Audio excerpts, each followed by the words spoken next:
Well, well, well. If it isn't my chronically online superfan stan psychopath bordering on the edge of psychotic disorder girlies, welcome.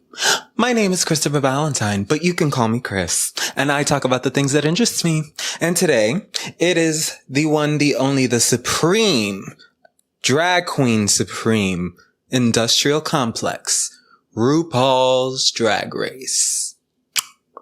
Now, I will say that I am recording this on the most recent episode of All Stars 10, 9?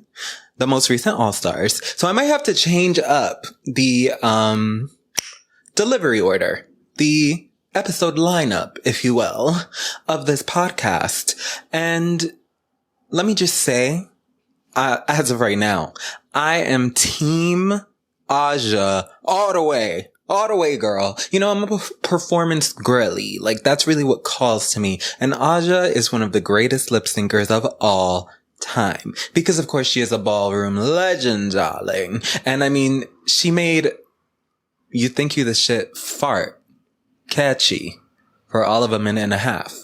If that's not a feat, girl, I don't know what is. So get into it. Now, the looks, you know, I just think that we weigh looks and makeup and fashion just a little bit just a little bit too highly.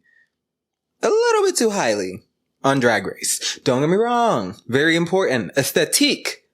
It's a thing. I mean, you can have drag queens who just show up with a specific point of view and create a fantasy, a visual fantasy alone, and that might be satisfying to you.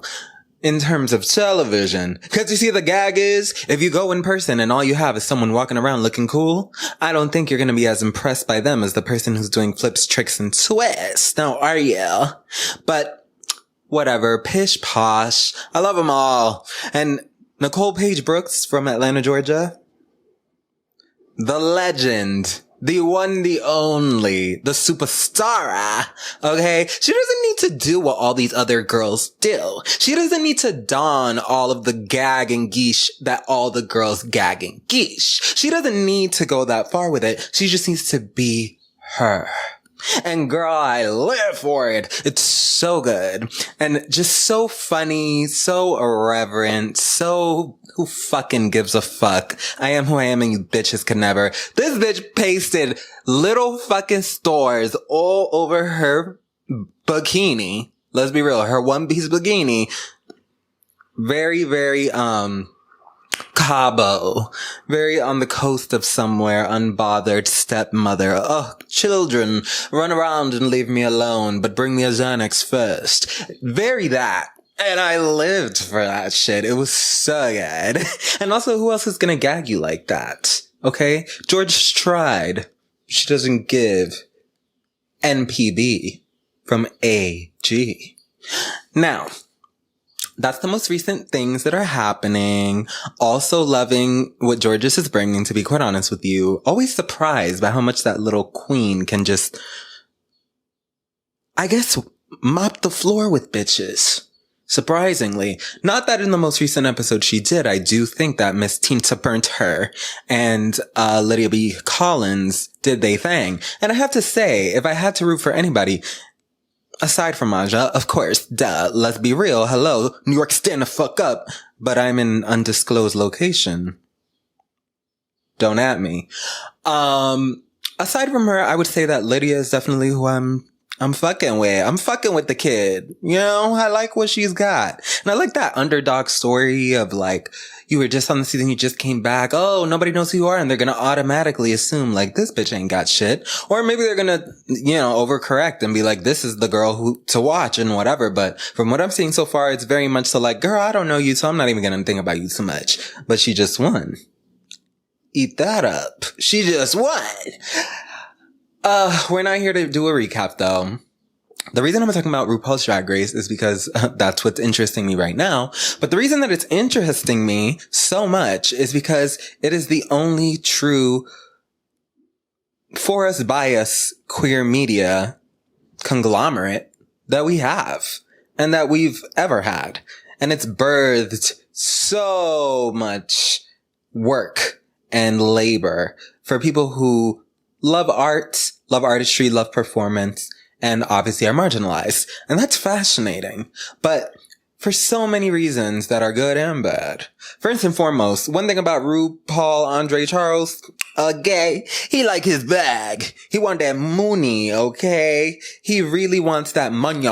And I respect it. Because one thing about Ru is that he gives very much so realist, which I relate to. Talked about it in one of the episodes that's soon to come out in this batch. I am also a realist. You know, very optimist. What would it be? It would be optimist rising, realist. Wait, I messed it up. It would be optimist sun. Yeah, optimist sun, realist rising. That's really what we give. And what it really is I am dealing with what is in front of me that I cannot change and making the most of it. And Ru gives me that. He gives me very much so, you know, young, wild, and free, fucked up a lot of shit and messed up a lot of years. Or did a lot of shit I shouldn't have been doing and threw them in the waste bin and learned what I need to learn from it to make the most of the rest of what I got. And clearly he has been for the last 15 plus years. Not that Ru hasn't had a fascinating and bright and beautiful life before that, but in terms of really achieving and like saying, c'est la vie, and I'm gonna take over the world and just charge head first in a way I never have before, I think that it's pretty obvious Drag Race gave him that kind of, I want to say power, but power is a dicey word. It just gave him that sort of fire. Because it could have been really easy for him to get his bag and dip out, but Ru really loves this shit. Like, he shows up because he wants to show up. And he be up in there because he wants to be up in there. Like, at this point, obviously, he can just stay home in his very fascinating mansion. Y'all need to see that Architectural Digest video. Never seen a home like that. Never want to live in a home like that, but love that for him. Love that for him.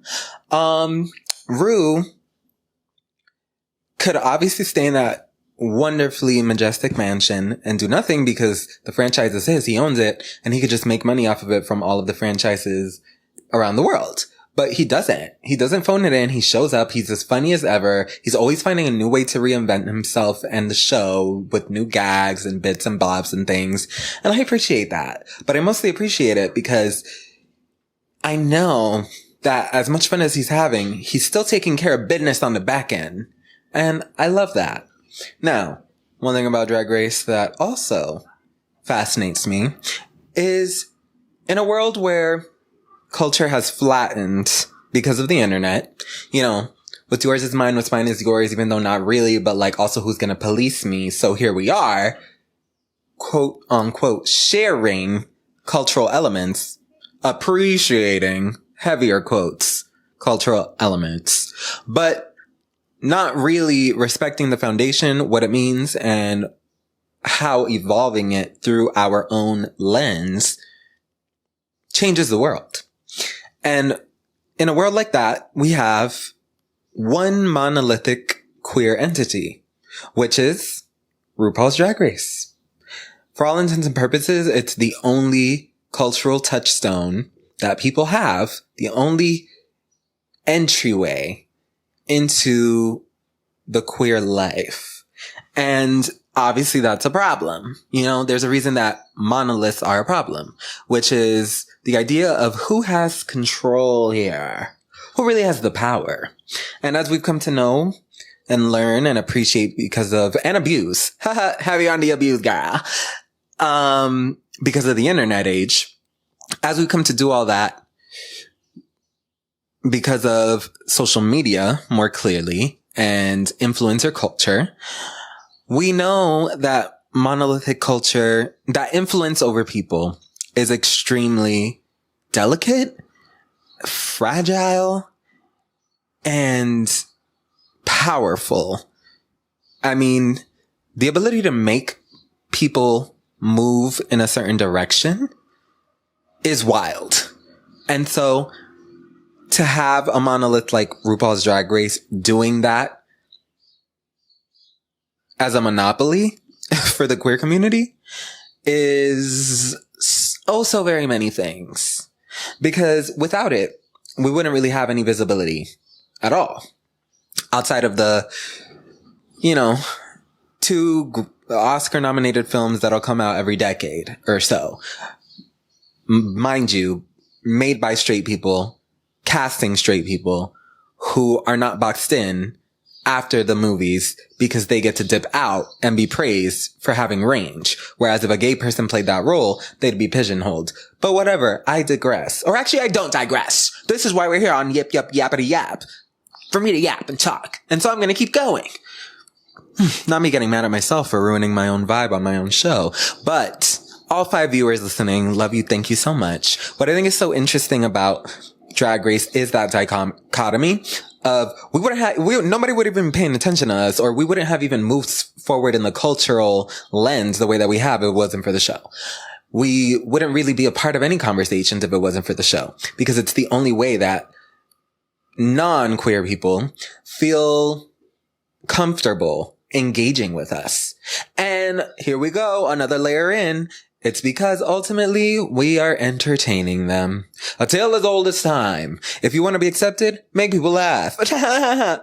Hate that for us. But it is very common. Like, the arts and entertainment via the arts has always been a primary vehicle for marginalized people to be, again, quotes, accepted. It's not really acceptance. It's just more, I was going to say embraced, but to be allowed. That's the word I'm looking for. It's always been the vehicle for us to be allowed in by the mainstream and the powers that be. And being allowed into a space obviously gives you access to things that you otherwise wouldn't have, which gives you the opportunities that you need to create a better quality of life. And that's what makes it so fucky, because you have either that choice or no other choice, essentially. And without realizing it, we're in that situation too, you know? Or maybe we do realize it and we just ignore it or whatever. But the point is, we need more.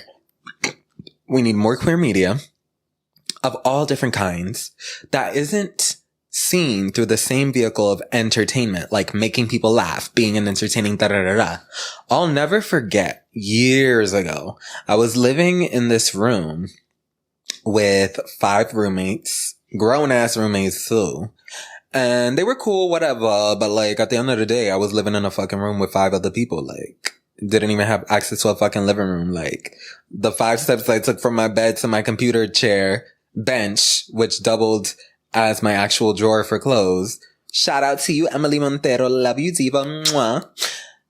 Those little 5 steps I would take, that was my living room. That little desk with my computer on it was my living room and my kitchen and my dining room. It was just, well, not my kitchen. I dragged it. I was cooking in the kitchen, but like a little rat trying to get everything done and rushing back into my little room. Why am I highlighting all of this? It was a challenging situation. I was actually very intellectually happy in those days, but with time, of course, I felt more and more suffocated, and I was really sick the whole time I was there, and it got worse and worse.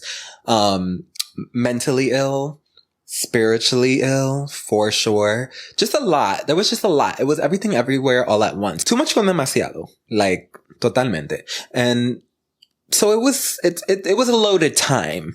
And with it being such a loaded time and me being the age that I was, trying to figure out what my place in the world was and if the path that I was on was right or not, and et cetera, et cetera, et cetera, all the life things, I often wondered from a scientific standpoint what being gay meant, where it came from, what implications it had. And there was no substantial scientific study done on non-heterosexuality, but specifically on what I was trying to find, which was if we believe that straight men and straight women serve a scientific biological purpose, which is to have children, which is bullshit, by the way. Let's be clear about that. if we believe that, or if we choose to believe that, then one has to ask, what of those who are not heterosexual men or women? You know, gender non-conforming people, gender fluid people, non-heterosexual people, you know, queer people in general.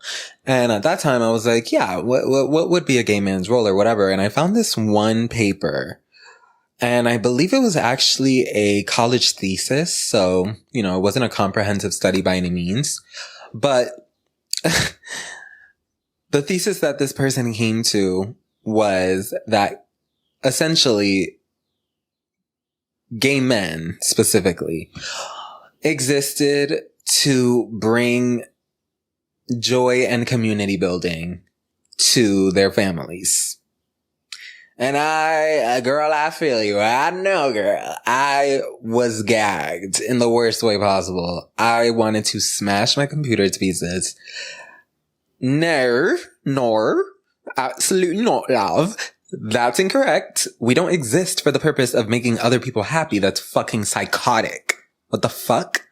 And I'll never forget reading that shit and feeling so goddamn enraged. Stay tuned for future episode of Queer Rage. More specifically, hyper feminine rage. Okay, get into it. But that never left me.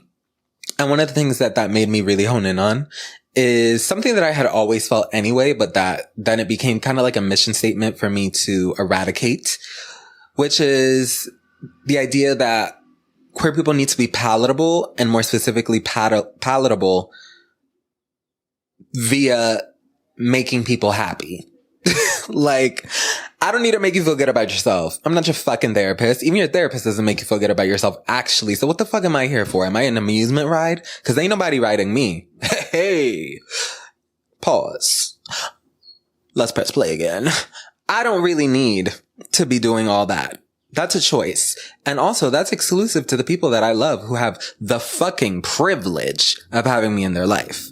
So when I look at an entity like Drag Race, I can see so much of why little gay me was so averse to watching it. First and foremost, let's be real. Internalized homophobia, more specifically again, internalized femphobia. Cause me back then, makeup, nails, all form-fitting clothes.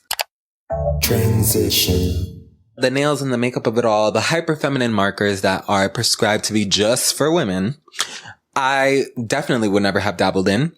And that was, of course, because of internalized homophobia. And again, more specifically, femphobia. I will be coining that damn term. Okay, I didn't coin it. Other people have kind of used it, kind of not. But I can't wait for it to become a commonly used phrase, okay? I want people to overuse femphobia the way that they overused toxic for all of 2020 to 2023, maybe even 4. I really want that to happen because people need to get it through their motherfucking skulls. It's not... At this point, the culture has shifted, bitch. It's not about the fact that Bob is fucking Joe. It's about the fact that Bob likes to wear nails and go out with makeup on and wears skirts and dresses. That's the gag that y'all don't fuck with. And that's because that's really the deep root of the issue, is the absolute aversion to any sort of challenge of gender norms. Like, that shit sends people to the moon and back. That's also why the girls love to be all team fag. Yes, love y'all. But then when I be like, so you would date a bisexual man? Wake it up. Wake it up. Wake it the fuck up. You know the bitches be crying. Point being, that situation was a perfect highlight for the ways that people don't ever want to engage with any sort of opposition to gender norms, or how they view any sort of diversion from that as opposition more clearly. Girl, it ain't a fight. I just like to wear some cute ass acrylics. And you mad as fuck, 'cause you're small-minded and basic. Sorry, girl. But I ain't stopping, especially not for your basic ass.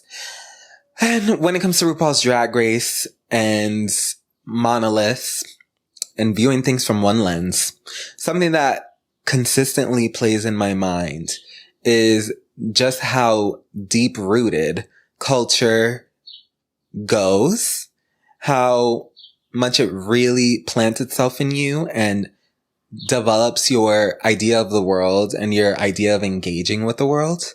And gender norms are the root of why Drag Race is fascinating and has become a global phenomenon, but is also extremely reductive. Cause let's fucking talk about it. Drag is artistry. All drag is valid. You wake up and the rest is drag. Blah, blah, fucking blah, blah. Love the terms. Really cute catchphrases. Put it on a fucking t-shirt. I get it. But in reality, RuPaul's Drag Race doesn't practice what it preaches. They are very specifically interested in one unique style of drag, which is, it's limiting and it's unhealthy and bad. It is bad. It is bad to have monoliths. It is bad to pigeonhole people and ideas and things. This is bad for culture. This is bad for human beings. This is bad for society as a whole. This is bad for civilizations that want to have, or that should strive to have, educated, intelligent, creative, fascinating human beings who want to make the world a better place and build their communities up and connect. This is terrible. And in Drag Race, all it's ever been is men dressing up as the very specific hyper feminine ideal of what a woman is, or a riff on that. Not what it actually is, because it would be mall drag circa season 2, 3, 4, you know, get into it. But it's that very specific direction. And I don't like that. I ain't never liked that. Because obviously, as I just talked about for I don't even know how long at this point, it's very harmful and it's really reductive and it's also just boring. Like, when there would always, and also remember, it used to be, because now it's all the girls, or let me stop, let me be a little more clear. Now it's all contestants trying to achieve a aesthetically pleasing, because I'm like, wait, there's a word for this. Exaggerated, hyper exaggerated version of hyper femininity. Whether the contestants themselves are men, trans women, or non-binary people. And notice there hasn't been any cishet women contestants. There hasn't been any contestant that has done boy drag, as they say. There hasn't been any gender fluid contestant that has won out, to my knowledge. And I'm talking about the main United States series, but I'm pretty sure across the board that would track. It's always the same exaggerated hyper feminine ideal. And in the past, it was so much more interesting because for the first maybe like 10 seasons, aside from trying to be woman, or being creative and quirky, they sometimes would have gender fluid castmates. Obviously in season 1, we had, I'm blanking on the name. Why am I seeing her face? Latina, white, bald, did the mohawks. Nina, I want to say. But we had a contestant on season 1 who's legendary, whose name I'm blacking on right now. So sorry. Really want to see that queen come back, who was doing that gender fluid sort of rock style drag. We had, even in that season, Angina, who simply for not wearing wigs was immediately clocked for doing a sort of, for not being hyper feminine enough. We had, I think it was Milk, who was also somewhere in the middle. We had, I would kind of categorize Acid Betty in there, even though Acid is a little more arts based, like creating an art fantasy. But we had like these touchstones of people who were somewhere in the middle of that and got a little bit of space to play in that on the show. And then it was completely eradicated. And that's fucking boring. Imagine how gaggy it would be if the next season we have a full blown male, like, I think they're called male drag artists. Drag kings, sorry. A full-blown drag king. That would be sickening, bitch. That would be incredible. And then imagine if we have, at some point, as we should have always had, every shade of drag on the show, every kind of drag artist, from trans women who really just want to be gorgeous and add a little bit of performance flair, the Carrie Colbys, to trans women who are full-blown drag artists and take it there, like Sasha Colby, to cishet women who maybe can be doing drag king work, or maybe they are doing like an over-exaggerated drag queen work, to gender non-conforming people doing all sorts, to the arty farty girls, to the creative performance art girls. Like, that would be so fucking insane. But Drag Race is wrapped up in its own monolithic ideals that it is stifling what could be. And something, and probably the last note that I'm going to leave on this episode that is really interesting to me. I kind of touched on it a little bit before. The idea that the culture that surrounds us and the world that surrounds you ingratiates itself in your own ideal system at the core, your core values. Like, could Drag Race have ever been what I imagine it to be in the beginning and blown up in the climate that it came up in? I don't think so. Because again, the whole draw was specifically men, even though they were gay, but still men, doing the crazy, most unacceptable, most shameful thing in common everyday life. Dressing up as women. Specifically hyper-feminine women. And I don't know if it would be the same. I don't think it could have reached the heights that it did without that. But I think staying pigeonholed in that was a mistake. The thing is, perhaps Drag Race and RuPaul and the whole thing stayed a monolith and stayed in one narrow lane because of the binary way of thinking that socioeconomic, political patriarchy. I don't even think that made sense. I think it's supposed to be white supremacist patriarchy. And I think I'm still missing an ism. Oh, white supremacist capitalist patriarchy, or capitalist white supremacist patriarchy, or white capitalist supremacist patriarchy. It's one of them. I don't know, girl. And I forgot even the source. I want to say it was Bell Hooks, but who knows? R.I.P. God bless. I think it's hard to separate the fact that because the person who created this entity and the people who produced it came up in a world that made them view things narrowly, or attempted to try to make them view things narrowly, even if they didn't have that across the board, aka living openly as queer people. Because they came up in that culture, bits of that still ingratiated itself in the way that they think subconsciously. And so it's not surprising to me that we would have a show where queer people themselves are whipping the whip, are lashing the whip at their own community by saying, well, of course we can have this glamorous, crazy, wacky show, but no, it must be only trying to emulate women. That's interesting. And bad. Very, very bad.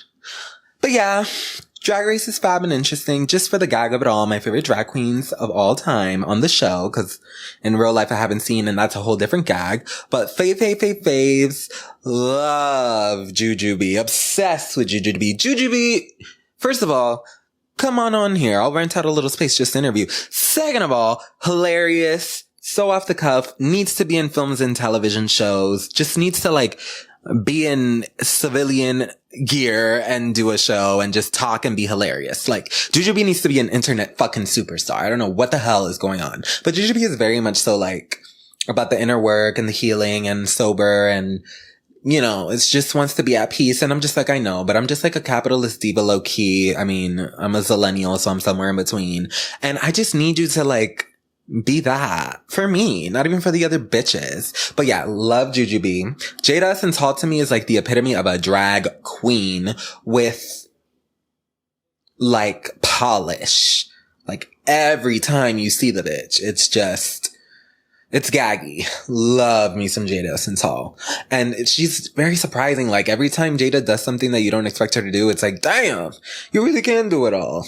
Interesting. And she gives very much so. I didn't even know I could do that, but I ate it up. I really love me some Jada. Monet Exchange, to me, is just like, so iconic. Because Monet is like the perfect example of no shade, all G. But she gives very much so, Maddie from Euphoria. Confidence isn't, nobody know, the thing about confidence is no one knows if it's real or not. So just fake it. You know, she gets very fake it till you make it, but I'm living. And, who else? I know I'm forgetting people because duh. Morphine Love Dion. Yo estoy obsesionado con ella. Like, ella es mi mejor amiga en mi mente. Like, she's really my bestie from the testy, from the ether. I just fucking live. Really like Shea Coulee too. She's gaggy. And I really lived for her just nailing the bitches on the reunion. High key, give Shea Coulee her motherfucking flowers. Cause if it wasn't for Shea coming for these bitches at the reunion and lighting it up, she's about to wake it up, divas. Her coming for fucking Valentina, no holds barred, made the season. Because prior to that, the season was cute or whatever, but it wasn't really giving until that explosive ass fucking reunion before the finale. Lived for that. Love you, Shay. Mwah. Anyways, I love these bitches. I love this art form. I love that the show brought it into my life. I hate that I had so much internalized homophobia and femphobia that I couldn't just give it a try. And I don't know. Finally I did. Actually, thanks to Miss Trixie Mattel, respect on her name, just to be clear, and Katya Zamalajikova, cause I'd seen so many of the memes and so many of the thises and the that's, but then I ended up watching, and just laughing and thinking they were entertaining, and that translated into, of course, seeing the podcast a little bit, and just like other little clips and things they would do, and then being like, oh, well, let me watch the show, why not, you know, like this could be fun, and it was obviously took over my life last year. I watched all seasons up until All-Star Season 9 last year, airing weekly. And now I'm on board for life. I live. You got me, gal. You got me. But yeah, thank you for joining me. Please follow me on Instagram, TikTok, and most importantly, YouTube. I don't care what the girls have to say. The use of the tubes is still giving what it needs to have gave. Okay? That's really where I care about, seeing what you got. Actually, also Instagram just for my ego. I really live for that. You're gonna like what's on there. You can see my ass, and that's fun. I mean, the girls who are here want to see some body, get into it. But yeah, thank you for joining me, y'all. Thank you for going on this deep dive on RuPaul's Drag Race Industrial Complex and what it means or could mean or whatever, what have you. I love you all, if no one has told you today. And I will catch you on the next one. Bye. Oh, wait. Run it back. Hold on. It's at Christopher Valentine on all of those socials. Get into it. Okay, now, bye. Goodbye.